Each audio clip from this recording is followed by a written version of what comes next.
안녕하세요. 저는 인천에 살고 있는 35살 남자입니다. 이런 곳에 제가 글을 쓰게 될 거라곤 살면서 생각했던 적이 없었습니다. 최근 제가 겪은 너무나 황당한 일을 겪고 있는 분들이 있을까 싶어 쓰게 되었습니다. 그럼 제가 그동안 겪었던 일들을 부족한 글솜씨이지만 한번 써보겠습니다. 저는 어렸을 때부터 한자리에 앉아서 집중하는 일을 잘 못했었습니다. 주의 집중력 부족이라고들 하죠. 부모님도 걱정할 정도였어요. 하지만 부모님은 남자아이들은 원체 활동적인 거 좋아하고 집중해서 한자리에 오래 앉아있질 못한다고 생각하셨어요. 그래서 넘쳐 흐르는 에너지를 소모하게끔 하기 위해 스포츠 학원을 다니게 해주셨습니다. 그러다 태권도의 매력에 푹 빠져서 꾸준히 하다 보니 어느새 제 꿈은 태권도 선수가 되어 있더라고요. 운동을 하다 보면 한두 군데는 다치기 마련이지 않습니까? 저도 마찬가지였습니다. 스파링을 하다가 상대 기술을 어깨로 잘못 방어하는 바람에 어깨 쪽 연골을 다치고 말았어요. 순간 엄청난 고통에 비명을 지르며 쓰러졌어요. 대수술을 하게 되었고 의사가 이제 운동을 하지 말라는 말에 선수로서의 꿈은 물거품이 되었습니다. 이때까지 체육 특기생으로 공부는 전혀 하지 않고 오로지 운동만 했던 제가 평범한 학생으로 돌아가 펜을 잡아야 하니 너무 힘들었습니다. 뒤늦게 또래 애들이 하는 진도를 따라가려 해도 성적은 오르지 않았고 솔직히 많이 방황했습니다. 대학 진학은 거의 포기하고 있었는데 담임 선생님이 저를 부르더군요. 지원아, 너 대학교는 포기했어? 선생님이 오늘까지 지원할 대학교 정리해서 제출하라고 그랬잖니. 그게 제 성적으로 어디 대학교 입학도 못할 것 같아서요. 가서도 제대로 할 수 있을지 자신이 없어요. 벌써부터 그렇게 힘이 빠지면 되겠어? 입시는 원래 힘든 거야. 너가 그렇게 공부에 자신이 없으면 체육 쪽으로라도 지원해보는 게 어때? 선생님, 제가 엄청 화려한 경력이 있는 것도 아니고 어깨도 안 좋아서 분명 실기시험은 붙지도 못할 거예요. 너 그러면 띵띵대학교 사회체육학과에 한번 지원해봐라. 여기는 실기시험이 없어서 성적 100%인데 아마 너 성적으로도 들어갈 수 있을 거야. 선생님 덕분에 그 학과를 수시로 붙었고 포기했던 대학교를 입학하게 되었어요. 부모님도 엄청 기뻐하시더라고요. 하지만 원해서 간 학과가 아닌 탓에 수업은 정말 하나재미였고 그냥 따분하게 세월만 보내는 느낌이었어요. 점점 졸업할 시기는 다가오고 취업을 할 수 있을까 걱정하던 차에 늦기 전에 여행이라도 실컷 다녀오자 싶었습니다. 그래서 한 달 동안 배달 알바를 하며 돈을 모았었죠. 그리고 방학 때 태어나서 한 번도 가보지 못했던 부산으로 배낭여행을 갔어요. 부산에서 커피로 유명하다는 카페에 갔는데 와, 정말 맛있더군요. 평소에 아메리카노도 써서 못 먹는 제가 맛있다고 생각할 정도였어요. 순간 커피를 타주시는 바리스타분이 엄청 멋있어 보이는 거예요. 인천으로 돌아왔어도 그때 그 커피가 계속 생각이 나서 자연스레 커피에 관심을 가지게 되었어요. 처음엔 취미로 하려고 했는데 필요한 도구 이것저것 사서 제대로 시작해보자는 마음에 자격증 준비까지 했습니다. 서울에 있는 학원을 다니면서 준비를 했고 대학교 졸업과 동시에 자격증을 따는 데 성공했어요. 어차피 전공 살려봤자 잘 하지도 못할 것 같아 부모님에게 사업 자금만 도움받고 작은 카페를 차리게 됐습니다. 창업은 처음이고 어린 나이에 얼마나 잘하겠습니까? 적자를 보더라도 제가 좋아하는 일을 할 수 있는 것만으로도 즐거웠습니다. 그런데 제가 일복이 좀 있었는지 2년 정도 일했는데 카페도 자리를 잡기 시작하고 단골도 차츰 생기더라고요. 아름아름 커피가 맛있다고 소문이 퍼지면서 멀리서도 찾아오실 정도였어요. 경험 삼아 차려본 카페여서 평수도 작고 테이블도 별로 없고 1인 카페였지만 매출이 늘어서 근처에 더 큰 평수로 옮겨서 재오픈까지 하게 되었습니다. 이제는 커피 말고 디저트도 맛있게 만들기 위해 직접 유명한 카페도 찾아가서 먹어보고 유튜브로 레시피도 알아보면서 팔았더니 결과는 대성공이었습니다. 1년 사이에 매출이 3배가 껑충 뛰더군요. 거기에 만족하지 않고 근처에 분점을 2개 더 차렸어요. 매니저를 고용하고 저는 점장으로 일하며 3개의 카페를 관리 운영했어요. 어느새 이 근방에서 유명한 카페로 자리매김을 하게 됐죠. 돈을 1억 정도 벌었을 때는 부모님에게 그동안 빌려주신 돈을 갖고 나서 부모님께 지점 한 군데 점장 자리를 넘겨주었어요. 평수가 넓어졌지만 본점만큼은 아직 혼자 할 수 있다고 생각해서 본점만큼은 따로 직원을 구하지 않고 제가 매일 출근해서 일했어요. 그러던 중 단골 손님인 남자분과 친해졌는데 카페 근처 중소기업에 다니고 있다고 하더군요. 어느 날 저에게 여자친구 있는지 묻길래 애인 없이 지낸 지 오래라고 말했더니 여자 소개해주면 만날 의향이 있냐고 하더라고요. 외롭긴 했지만 가게 운영을 저 혼자 하다 보니 시간적 여유가 안 될 것 같다고 했지만 일단 가볍게 한번 밥이라도 먹고 오빠 동생 사이로 지내보라고 권유했습니다. 만나기로 한 날이 왔고 가게를 비워둘 수 없어서 어쩔 수 없이 가게에서 보기로 했습니다. 시간은 따로 잡지 않았어요. 자영업은 다 그렇지만 언제 한가할지 예상할 수 없거든요. 대체적으로 카페 주위에 회사 조금 있다 보니 아침부터 낮 2시까지 바쁘다고 말했습니다. 그날도 점심시간까지 바쁘다가 조금 한가해질 무렵 소개받은 여성분이 카페로 들어오더라고요. 솔직히 엄청 미인이진 않더라고요. 하지만 몇 번 뒤돌아서 다시 볼 정도로 묘하게 시선을 끌어당기는 매력 있는 여자였어요. 첫인상은 좋았습니다. 테이블에 앉아서 커피 한 잔 마시면서 대화를 해보니 더 마음에 들었습니다. 약간 낯가리는 것 같기도 하고 수줍어하는 것 같기도 했어요. 소개로 만난 탓에 연락처를 교환하고 빠르게 사귈 수 있었어요. 사업도 잘 되고 연애도 정말 잘 됐습니다. 이렇게 행복해도 되나 싶을 정도였죠. 그러다 결혼이란 걸 하게 되었습니다. 여자친구가 임신을 했다고 울면서 전화하더라고요. 뜻밖의 소식에 저는 놀랐고 그래도 내 자식이라고 생각하니 이것 또한 행복이겠다 싶어서 웃으면서 결혼하자고 프로포즈했습니다. 아내는 천성이 순하고 거절을 못하는 여자였습니다. 연애할 때도 그렇고 결혼하고 나서도 제 의견을 한 번도 굽힌 적이 없는 지고지순한 여자였어요. 그래서 결혼해서도 잘 지낼 자신이 있었어요. 임신을 알게 된 장인어른은 무척 놀란 듯 보였고 장모님은 어색하게 제 얼굴을 쳐다만 보셨어요. 그저 죄인이 된 듯 했어요. 그래도 제가 평생 아내를 책임질 수 있다고 장인어른을 설득했습니다. 그러더니 장모님께서도 배가 더 나오기 전에 결혼식 얼른 올렸으면 좋겠다고 하셨고요. 하지만 장모님께서 집안 사정이 좋지 않아 결혼할 때 한 푼도 줄 수 없다고 하더군요. 솔직히 아내한테 돈을 바라지 않았습니다. 아내가 사회생활 한 지 얼마 되지 않았고 벌이가 좋은 직장도 아니었고 한창 젊을 때 제 실수로 인해 애엄마로 만들어버렸으니까요. 제가 모아둔 돈으로 신혼집과 결혼식 비용을 감당하지 못해서 결국 다시 부모님에게 도움 요청을 하게 되었습니다. 아내가 홀몸이 아니니 처가댁과 가까운 신혼집으로 구했어요. 그리고 아내에게 전적으로 결혼 준비를 맡겼습니다.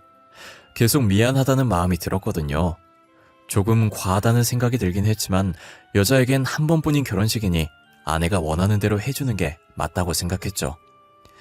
3일 동안 신혼여행도 다녀오고 나서 곧바로 아내를 산부인과로 데려갔습니다. 신혼여행 내내 많이 힘들어했거든요. 사실 신혼여행도 가지 말자고 했는데 아내가 가고 싶다고 떼를 쓰는 바람에 국내에서만 다녀왔는데 매일 밤 속이 안 좋아서 구토를 했었어요. 그리고 머리카락도 한 움큼씩 빠지더라고요. 역시나 의사 선생님이 쓴소리를 하시더군요. 산모분, 요즘 무리하신 적이나 스트레스 받은 적 있으시죠? 상태가 조금 불안하네요. 정상적으로 착상되려면 절대 스트레스는 피하셔야 돼요. 근래 결혼 준비한다고 조금 무리하긴 했어요. 스트레스는 글쎄요. 요즘 스트레스 안 받기는 어려우니까 별 수 있나요? 대하 상태가 조금 불안한 게 지금부터라도 최대한 집에서 안정을 취하세요. 더 이상 무리하시면 조기 유산될 수도 있어요. 조기 유산될 조짐이 있다는 말에 아내는 당장 휴직계를 냈습니다. 그리고 저도 카페에 매일 출근하는 것보다 아내 몸조리를 돕기로 했고요. 아내는 원래 몸이 약한 사람이었는지 남들보다 더 심하게 구토를 하더군요. 심한 입덧 때문에 음식을 먹지 못하니 아내는 점점 야위어갔습니다. 그나마 달콤하고 상큼한 과일은 먹히는지 하루 종일 과일만 입에 달고 살았어요. 입덧이 지나고 나니 이제 먹덧이라는 게 시작되더라고요. 입덧은 냄새만 맡아도 헛구역질하고 난리였는데 먹덧은 안 먹으면 속이 울렁거린대요. 아내는 여름이면 딸기, 복숭아, 귤이 먹고 싶거나 겨울이면 수박, 자두를 구해달라고 했죠. 그래도 제 아이를 임신한 아내가 힘들어하면서 견디는데 이런 거라도 해줄 수 있어서 다행이었습니다. 어느 정도 아내 상태가 좋아지려던 참에 매니저가 연락이 오더군요. 점장님, 저 그만두고 싶습니다. 스트레스 받고 너무 힘들어서 더 이상 못하겠습니다. 갑자기 그게 무슨 말이야? 어떤 것 때문에 힘들다는 건데? 자세히 말 좀 해봐. 어떻게든 버텨보려고 했는데 그게 장모님이 너무 자주 오세요. 그뿐만이 아니라 지인들까지 데리고 오세요. 일주일에 한 번씩이 아니라 일주일에 두세 번씩은 오시고 계세요. 사위가 사장이라고 하니까 궁금해서 자주 오시는 거겠지. 매출이라도 올려주려고. 아니에요. 음료도 무료로 달라고 하세요. 한두 번이면 이해하겠는데 매번 올 때마다 무료로 달라고 하는 건 아니잖아요. 너도 알겠지만 아내가 젊은 나이에 갑자기 애엄마가 됐잖아. 내가 장모님이랑 아내한테 미안한 감정을 가지고 있어서 그래. 조금만 참고 장모님 요구대로 들어줬으면 해. 부탁 좀 할게. 매니저에게 힘들겠지만 장모님이고 장모님 친구분들이니까 요구사항 들어주라고 했어요. 이제 장모님도 제 가족이고 그 정도는 해줄 수 있다고 생각했습니다.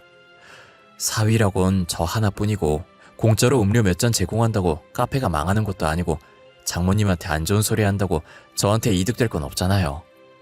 매니저한테 하소연 아닌 하소연 같은 연락을 받고 한 달 뒤 다시 연락이 왔어요. 점장님, 도저히 못 참겠습니다. 이번 달까지만 하고 그만두겠습니다. 무슨 문제라도 있는 거야? 이유가 뭔데? 그때 다 얘기 끝난 거 아니었어? 점장님 사정 다 알고 있어서 어떻게든 참고 다녀보려고 했는데요. 진짜 장모님 해도 너무하신 것 같아요. 장모님? 그냥 무료로 달라고 하면 주라고 했잖아. 다른 문제라도 있어? 점장님이 힘들게 만들어 놓은 단골 손님 다 끊겼습니다. 지인들이랑 맨날 여기서 모임하고 큰 소리로 떠드는 바람에 민원도 무지하게 들어오고요. 매니저 연락을 받고 저는 바로 카페로 출근했습니다. 단체 손님들이 앉을 수 있는 자리를 놔두고 2, 3인용 테이블 2개를 붙여서 카페 중간 자리에 앉아서 웃고 떠들고 있더군요. 그리고 매니저는 굳은 표정을 하고선 주방 가스레인지 앞에서 라면을 끓이고 있었습니다. 라면 파는 카페가 어디 있습니까? 카페 안에선 원두 냄새와 라면이 냄새가 섞여 역겨운 냄새가 나고 있었습니다.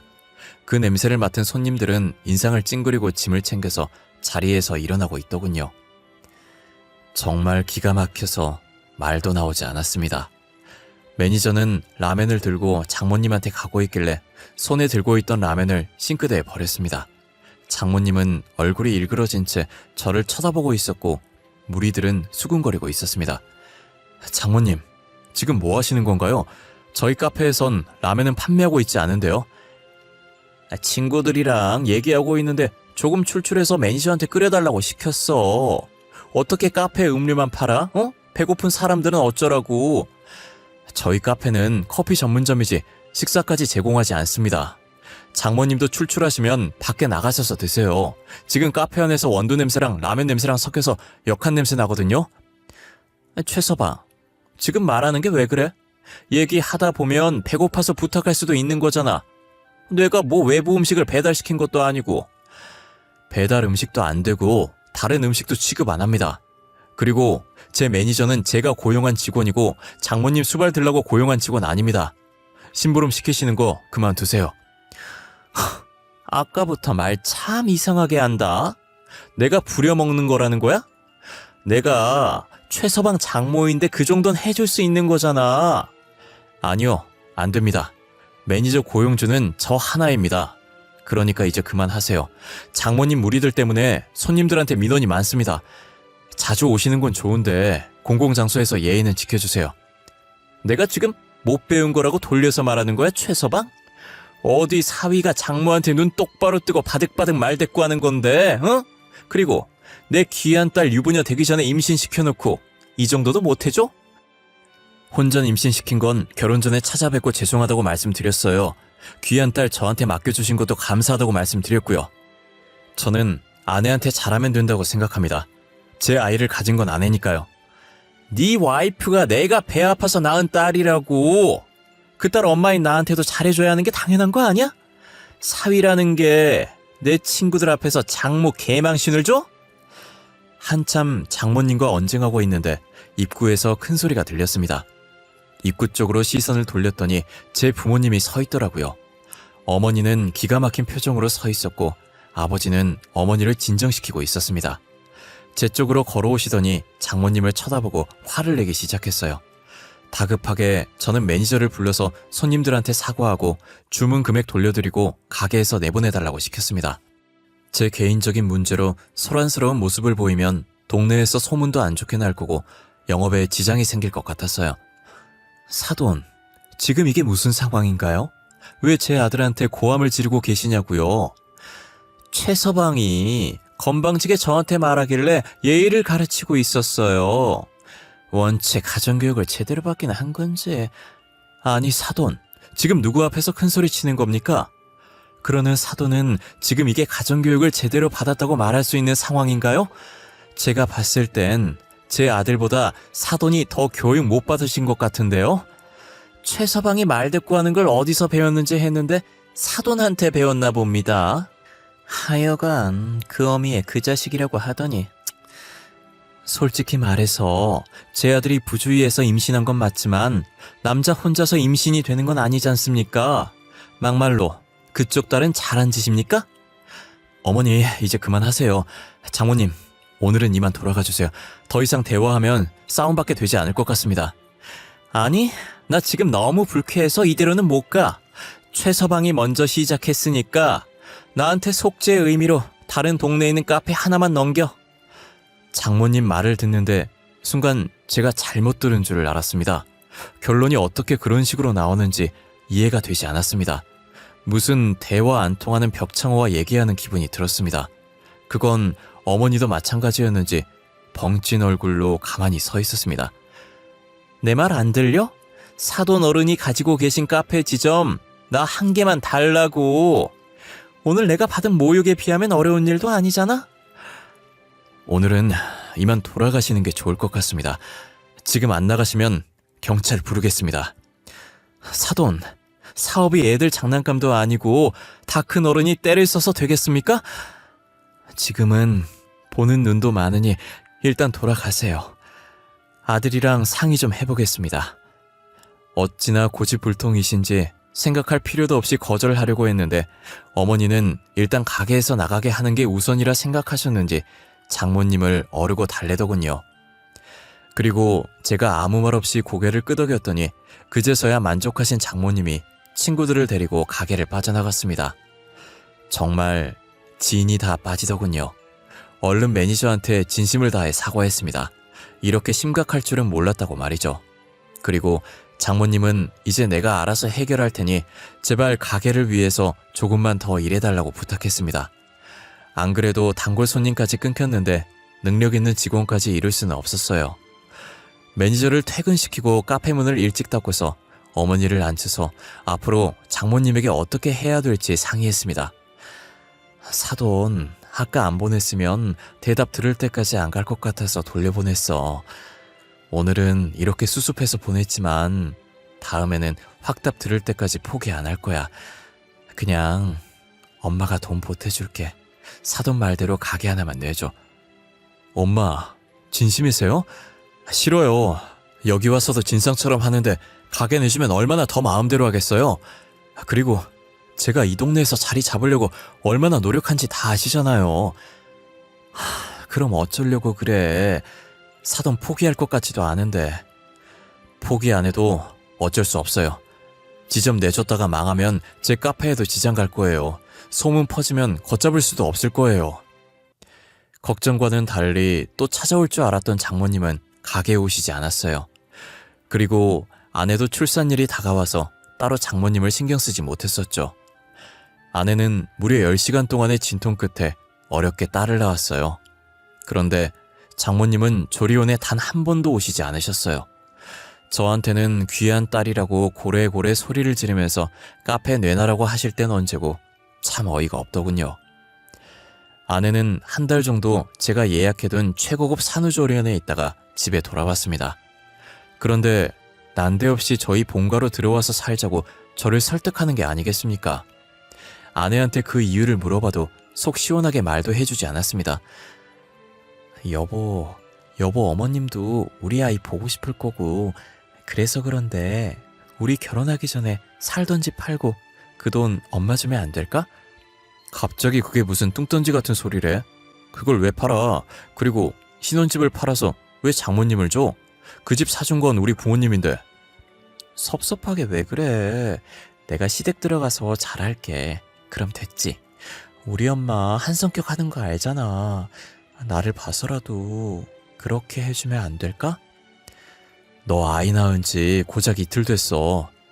나한테 이런 말 하는 이유가 뭔데? 당신이 시집살이 하겠다고 해도 난 말릴 거야. 그런데 굳이 들어가서 살겠다고? 솔직히 말할게. 사실 엄마가 카페를 엄청 차리고 싶어 하더라고.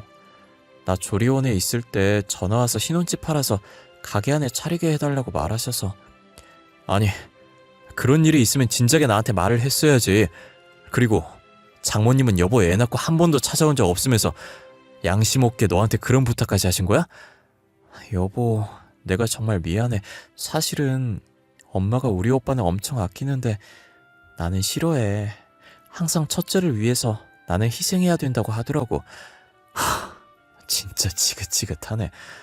대체 장모님은 왜 그렇게 카페 지점에 집착하시는 건데? 아내는 펑펑 울면서 이때까지 오빠를 위해 항상 희생했다고 서럽게 말하더군요. 본성이 착했던 아내는 장모님이 아들 선호 사상에 휩싸여서 대놓고 차별하는데도 반항 한 번 못했대요. 오히려 오빠를 위해 살아야 된다며 세뇌 교육을 받은 듯 했어요. 그러면서 장모님이 늦은 나이에 굳이 카페를 달라고 하는 이유도 말해줬습니다. 아마 우리 오빠 때문에 그럴 거야. 아직 오빠가 제대로 된 직장에 취업을 못해서 알바만 한다고 엄마가 엄청 걱정하셨거든. 그래서 카페라도 차려주고 싶다고 하셨어. 잠깐만, 그럼 설마 결혼 허락해준 게 내가 카페 사장이라서 해주신 거였어? 아마 맞을 거야. 근데 난 진짜 자기가 좋아서 결혼까지 한 거야. 처음에 아기 가졌을 땐 예상치 못해서 울었던 거고. 아니, 그런데 넌 왜 너를 그렇게 못살게 구는 장모님을 도와주려고 하는 거야? 요즘 세상에 장남이고 차녀가 어디 있다고. 넌 서럽지도 않아? 나도 이런 내가 싫어. 그치만 엄마는 오빠가 잘 돼야 나도 잘 된다고 그랬단 말이야. 아무리 어릴 때부터 세뇌 당했다고 이건 아니지. 난 장모님 뜻대로 카페 지점 내줄 생각 전혀 없어. 그렇게 알고 여보가 장모님 설득시켜. 처음엔 그저 작은 의견 충돌이라고 생각했어요. 그런데 이후에도 틈만 나면 아내는 저한테 오빠가 잘 돼야 된다며 주입시키려 하더군요. 그때마다 저는 칼같이 아내의 의견을 거절했고 결국 심해져서 각방까지 쓰게 되더라고요. 이런 일이 한두 번이어야 하는데 일주일에 2번 이상은 이 문제로 싸우기 시작했습니다. 저와의 애정이 식은 건지 아내는 이제 자기가 출산한 딸도 나 몰라라 하더군요. 모성애는 금방 생기는 게 아니라고 하잖아요. 아내도 마찬가지인 줄 알았습니다. 저와의 관계가 나빠지니 자연스레 아기도 싫어하는 줄 알았죠. 하지만 제가 없을 때 갓난아이 분유 타는 것도 귀찮아했습니다. 심해도 너무 심했어요. 그때부터 육아는 온전히 제 일이 되었고 카페 출근하는 것도 포기했습니다. 속으로 아들인 줄 알았는데 딸이라서 실망하는 건가 싶기도 했어요. 사실 산부인과에서 초음파를 보고 분명 아들 같다고 했었거든요. 그런데 손가락을 잘못 봤다면서 딸이라고 말하는 의사 말에 아내가 실망하는 표정이 보였습니다. 하지만 저희 부모님은 아들, 딸 차별하지 않고 딸은 딸대로 더 좋다고 하시는 분들이에요.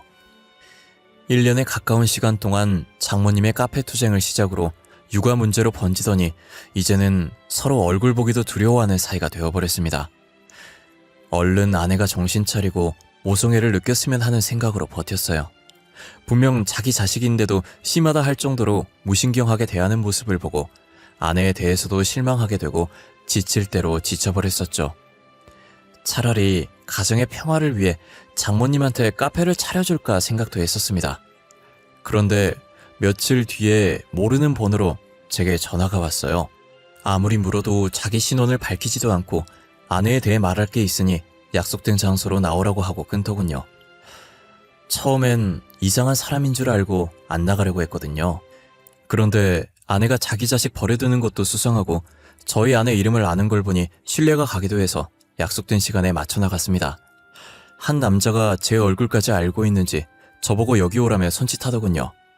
그러면서 한 장의 사진을 보여주는데 충격적이게도 아내의 웨딩 사진이었습니다. 옆에는 제가 아니라 앞에 있는 남자와 찍은 사진이었죠. 많이 놀라셨죠? 당연히 놀랄 수밖에 없을 거예요.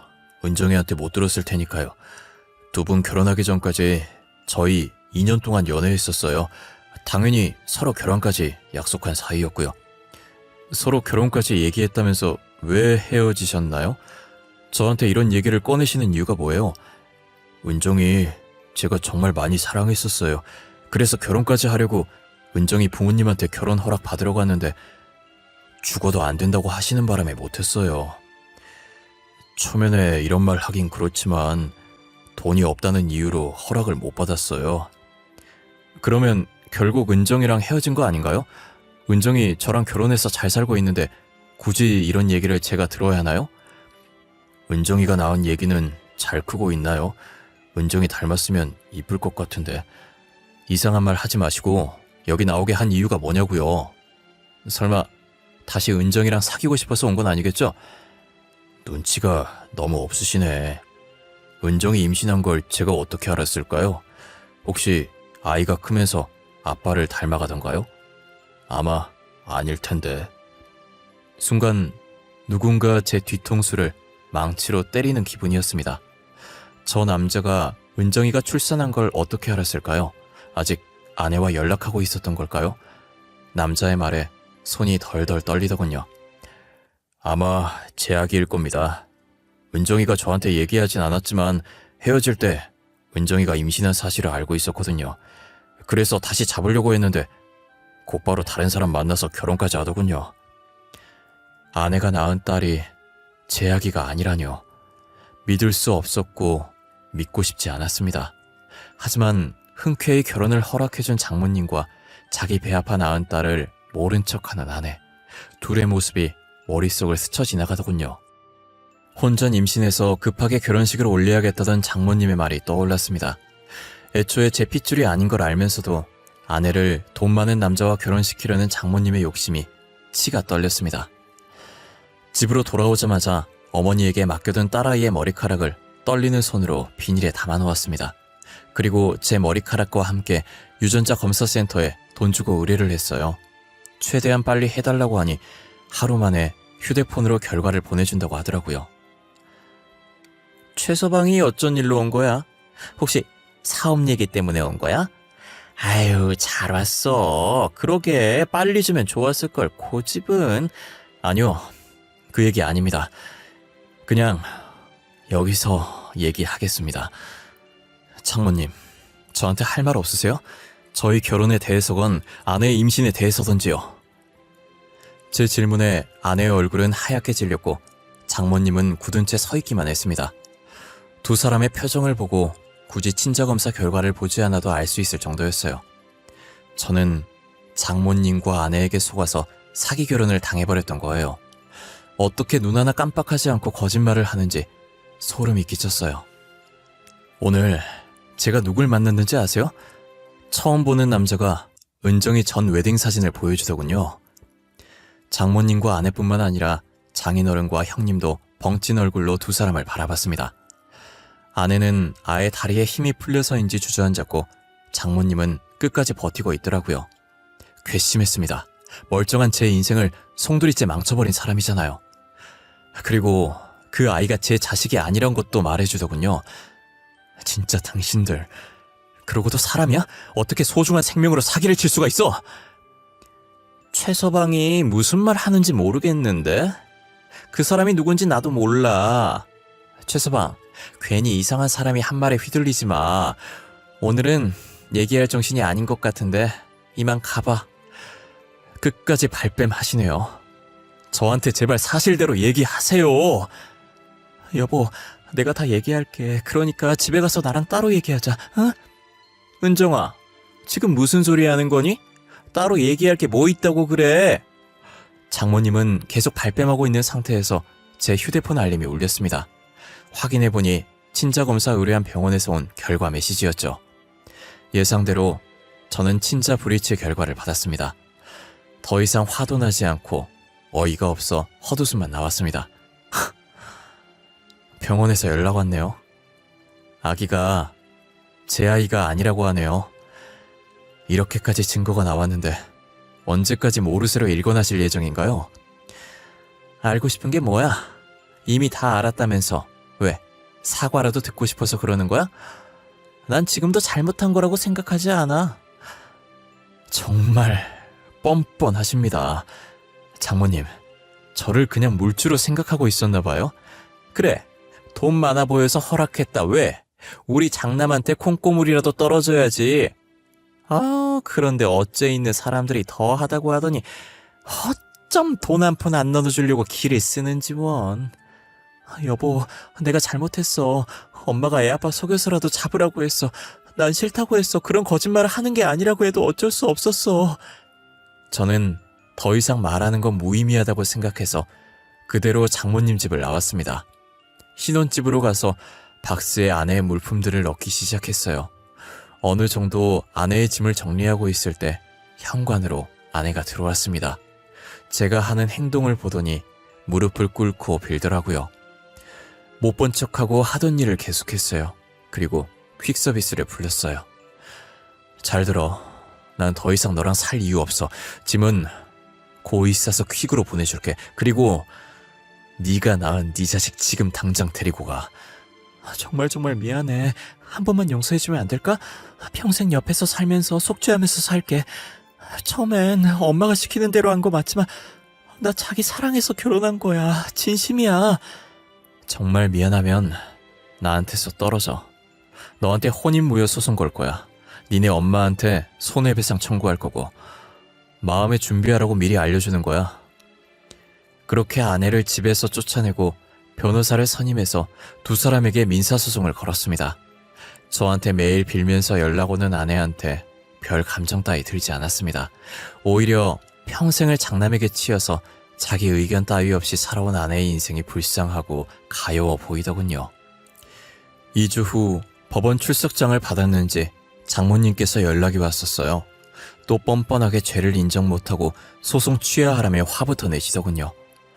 장모님의 성질이 더러운 줄은 알고 있었는데 법적으로 잘잘못을 따지자는데도 저한테 전화로 욕을 그렇게 하는 걸 보니 참 못 배워먹은 사람이구나 싶었습니다.